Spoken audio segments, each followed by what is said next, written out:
Mumbai underworld के कहानी series में हमने आपको सुनील सावंत उर्फ सौत्या की कहानी को सुनाया था। सुनील सावंत उर्फ सौत्या कोई डॉन नहीं था, लेकिन फिर भी वह मुंबई अंडरवर्ल्ड का एक बहुत बड़ा नाम था। वह एक गैंगस्टर था जो दाऊद के लिए काम करता था। मुंबई अंडरवर्ल्ड में तो ऐसे कई किरदार हुए, लेकिन बेंगलोर अंडरवर्ल्ड में भी एक ऐसा किरदार हुआ जिसका नाम था साइलेंट सुनील।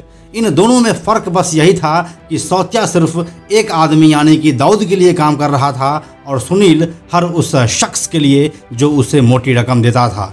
क्या है बेंगलोर अंडरवर्ल्ड के गैंगस्टर साइलेंट सुनील की कहानी और अभी वह कहाँ है और क्या कर रहा है, देखेंगे पूरी कहानी को आज के इस वीडियो में। नमस्कार, मेरा नाम है प्रशांत और आप देख रहे हैं बेजोड़जोरा.com का यूट्यूब चैनल।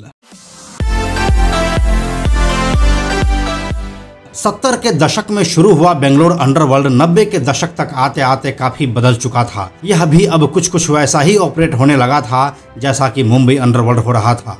बेंगलोर अंडरवर्ल्ड में 90 के दशक में कई ऐसे हिस्ट्री शीटर थे जिसका अंत आपसी गैंगवॉर में हुआ था। इसी बीच साल 2000 के अंत में सुनील कुमार नाम के एक गैंगस्टर का उदय हुआ, लेकिन पुलिस की नज़र में वह साल 2005 में आया।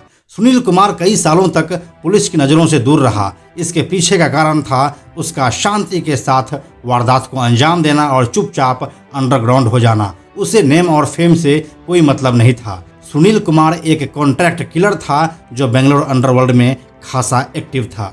सुनील कुमार का मोडस ऑपरेंडी यह था कि वह जब भी किसी कॉन्ट्रैक्ट किलिंग के लिए जाता था तो बाहर से कुछ बदमाशों को रुपया देकर बुलाता था। इसके बाद वह शांति से उस काम को अंजाम देता था। इस बीच अगर कोई बदमाश अपराध के दौरान गिरफ्तार हो गया तो वह उससे कांटेक्ट करना बंद कर देता था, और अगर नहीं हुआ तो वह उसकी किस्मत।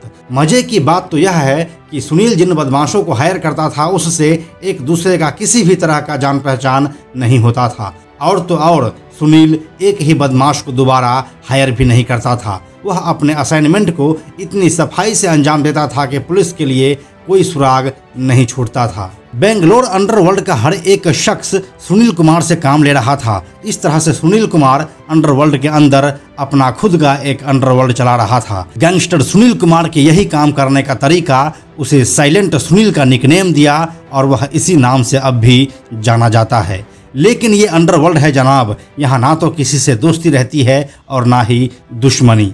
साइलेंट सुनील भी अब किसी को खटकने लगा था। यही वजह रही कि अब उसके नाम की भी सुपारी कई जगहों से निकाली जा चुकी थी। लेकिन जितने भी विरोधी गुटों ने सुनील कुमार की सुपारी ले रखी थी उनमें से कोई भी उसका कुछ नहीं बिगाड़ पाया। जिसने भी उसे मारने का प्लान बनाया उसकी दूसरे दिन लाश ही बरामद होती थी। बेंगलुरु के सारे अंडरवर्ल्ड डॉन साइलेंट सुनील को बेंगलुरु का बेस्ट हिटमैन और सबसे खूंखार कॉन्ट्रैक्ट किलर मान चुका था। ऐसे ही कई सालों तक सन्नाटे में अकेले रहकर काम करने के बाद साल 2005 में जब बेक्कीना कन्नू राजेंद्र का मर्डर हुआ उस समय साइलेंट सुनील का नाम सामने आया। बेक्कीना कुन्नू के मर्डर को चालुक्य होटल में अंजाम दिया गया था और इस मामले में साइलेंट सुनील को गिरफ्तार भी कर लिया गया। इसके बाद कोर्ट ने उसे दोषी माना और उसे 10 साल जेल की सजा सुनाई। जेल में जाने के बाद सुनील का नेटवर्क कमजोर होने लगा तो उसने जेल के अंदर से बैठे बैठे ही जबरन वसूली का काम शुरू किया। सुनील जब जेल में था उसी समय बेंगलोर के गैंगस्टर लंबू नाटी, भरत राज और रवि की मल्लेश्वर होटल में उसके गुर्गों ने मर्डर कर दिया। यह बात अंडरवर्ल्ड में भी सबको पता थी कि यह काम साइलेंट सुनील का ही है। इन तीनों मर्डर ने साइलेंट सुनील का खौफ और ज़्यादा बढ़ा दिया। इस घटना में भी सुनील से पूछताछ की गई और उसके जेल टर्म को बढ़ा दिया गया। इसके बाद साल 2017 में उसका नाम एक डकैती में भी सामने आया जिसमें सुनील सहित 9 लोगों को पूछताछ के लिए जेल से ही गिरफ्तार कर लिया गया। इस मामले में उसके ऊपर आर्म्स एक्ट और Karnataka control of organised crime act यानी कि केको का लगाया गया। हालांकि साइलेंट सुनील ने इस मामले में कर्नाटक के हाई कोर्ट में अपील की तो उसे हाई कोर्ट से जमानत मिल गई, क्योंकि कोर्ट ने यह मान लिया था कि वह घटना के वक्त जेल में ही था। यह साल 2017-18 चल रहा था। बेंगलोर से अंडरवर्ल्ड यानी कि ऑर्गेनाइज्ड क्राइम का नामो निशान मिट चुका था। सुनील को भी लगा कि अब धंधा बदलना चाहिए। उसके ऊपर से सभी केस अब खारिज भी किए जा चुके थे, जिससे कि अब उसे कानून से भी भागने की ज़रूरत नहीं थी। उसकी विरोधी गैंग कोई रहा नहीं, जिससे उसे अब बाहर रहकर काम करने में भी कोई खतरा नहीं था। लेकिन सुनील तो सुनील है, वह तब भी कॉन्ट्रैक्ट का ही काम कर रहा था और अब भी कॉन्ट्रैक्ट का ही काम करने वाला था। लेकिन फ़र्क बस ये था कि इस बार वह महानगर पालिका यानी कि बेंगलोर म्यूनिसिपल कॉरपोरेशन में कॉन्ट्रैक्ट ले रहा था। गैंगस्टर साइलेंट सुनील अब बीबीएमपी यानी कि बृहत बेंगलुरु महानगर पालिका के वेस्ट मैनेजमेंट के कानूनी ठेकों में काम करता है। इसके साथ ही वह कन्नड़ फिल्म डिस्ट्रीब्यूशन में भी कुछ इन्वेस्टमेंट किया हुआ है। यकीन नहीं होता मगर यह सच है कि एक वक्त का खतरनाक गैंगस्टर और खूंखार कॉन्ट्रैक्ट किलर साइलेंट सुनील अब एक क्लीन बिजनेसमैन के रूप में बदल चुका है। यह उन 10-15 सालों का कमाल है जो वह जेल में बिताया था।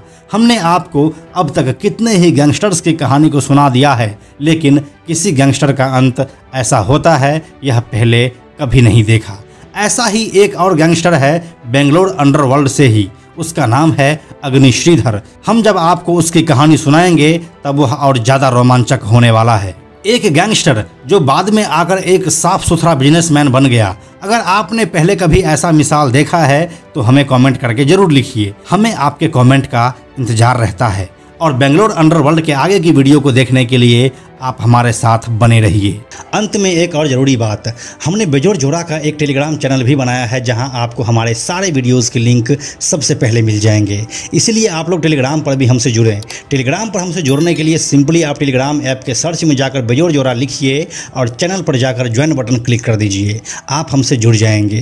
यह वीडियो अगर आपको पसंद आया तो इसे लाइक और शेयर जरूर करें।